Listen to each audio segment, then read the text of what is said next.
Hello friends, कैसे हैं आप सभी। आज मैं आप सभी के लिए अकबर और बीरबल की बहुत ही इंटरेस्टिंग स्टोरी लेके आई हूँ। उम्मीद करती हूँ आप सभी को पसंद आएगी। तो चलिए हम अपनी कहानी शुरू करते हैं। बादशाह अकबर के दरबार में बीरबल का बोलबाला था। बीरबल की चतुराई और सूझबूझ ने उन्हें बादशाह का खास बना दिया था। इस कारण दरबार में बहुत से लोग बीरबल से जलते थे। इन लोगों में बादशाह अकबर के साले साहब भी थे। साले साहब बीरबल को नीचा दिखाने के लिए कोई भी मौका नहीं छोड़ते थे, लेकिन हर बार उन्हें ही मुंह की खानी पड़ती थी। बेगम का भाई होने की वजह से बादशाह भी उसे कुछ नहीं कहते थे। एक दिन बीरबल की गैर मौजूदगी में साले साहब ने बादशाह अकबर से दीवान पद की मांग कर डाली।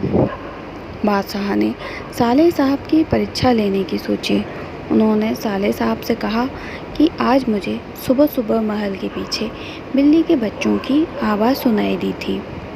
लगता है कि किसी बिल्ली ने बच्चे दिए हैं। जाकर देख कर आओ कि यह बात सच है या नहीं। साले साहब झट से महल के पीछे गए और वापस आकर बोलते हैं कि आपकी बात सच है, महल के पीछे एक बिल्ली ने बच्चों को जन्म दिया है। बादशाह ने कहा कि अच्छा, ज़रा ये बताओ कि बिल्ली ने कितने बच्चों को जन्म दिया है। साले साहब ने जवाब में कहा कि यह तो मुझे नहीं पता, मैं अभी पता करके आता हूँ महाराज। इतना कहकर वो फिर से महल के पीछे गए और वापस आकर कहते हैं कि महाराज, बिल्ली 5 बच्चों की माँ बनी है। बादशाह अकबर ने पूछा कि अच्छा, अब ज़रा ये बताओ कि उन 5 बच्चों में से कितनी मादा हैं और कितने नर हैं। तो साले साहब ने जवाब में कहा कि मैंने ये तो देखा ही नहीं, मैं अभी देख कर आता हूँ। इतना कहकर वो फिर से महल के पीछे चले जाते हैं और थोड़ी देर बाद आकर कहते हैं कि महाराज, बिल्ली के 5 बच्चों में से 3 नर हैं और 2 मादा हैं। बादशाह अकबर ने अपने साले साहब से फिर से एक सवाल पूछा, बिल्ली के नर बच्चे किस रंग के हैं। सवाल के जवाब में साले साहब ने कहा कि मैं अभी देख कर आता हूँ। बादशाह अकबर ने कहा कि रहने दो, बैठ जाओ। इतने में बीरबल राज दरबार में पहुँच चुके थे। बादशाह ने बीरबल से कहा कि बीरबल, महल के पीछे बिल्ली ने बच्चों को जन्म दिया है, ज़रा देख कर आओ कि क्या ये बात सही है। तो बीरबल ने कहा, मैं अभी देख कर आता हूँ महाराज। ऐसा कहकर वे महल के पीछे देखने के लिए चले गए।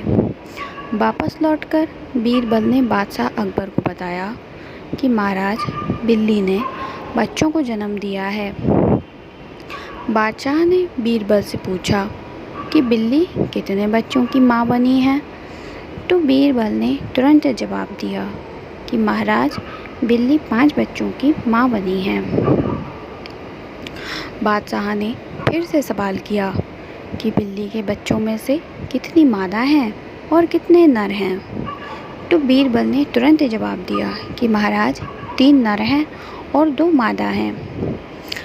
बादशाह अकबर ने एक बार फिर से बीरबल से सवाल किया कि बिल्ली के नर बच्चे किस रंग के हैं। तो बीरबल ने तुरंत जवाब दिया कि महाराज, 2 नर बच्चों का रंग काला है और एक का बादामी है। अब महाराज ने पास बैठे अपने साले साहब की तरफ देखा और पूछा कि तुम्हारा इस बारे में क्या कहना है। साले साहब शर्मिंदगी से सिर झुकाए बैठे रहे और कुछ भी ना कह सके। तो दोस्तों, हमारी ये कहानी यहीं ख़त्म होती है तथा हमें इस कहानी से क्या सीख मिलती है। इस कहानी से हमें ये सीख मिलती है कि हमें किसी की सफलता से जलना नहीं चाहिए। आप लोगों को मेरी कहानी कैसी लगी? पसंद आई हो तो प्लीज़ मेरे चैनल को सब्सक्राइब करें, मेरी कहानी को लाइक करें और इसे ज़्यादा से ज़्यादा लोगों में शेयर करें और मेरे चैनल को आगे बढ़ाने में मुझे सपोर्ट करें, मेरी मदद करें। आज के लिए इतना ही, कल फिर मिलूँगी नई कहानी के साथ। तब तक के लिए धन्यवाद। सब्सक्राइब ज़रूर कीजिएगा। बाय।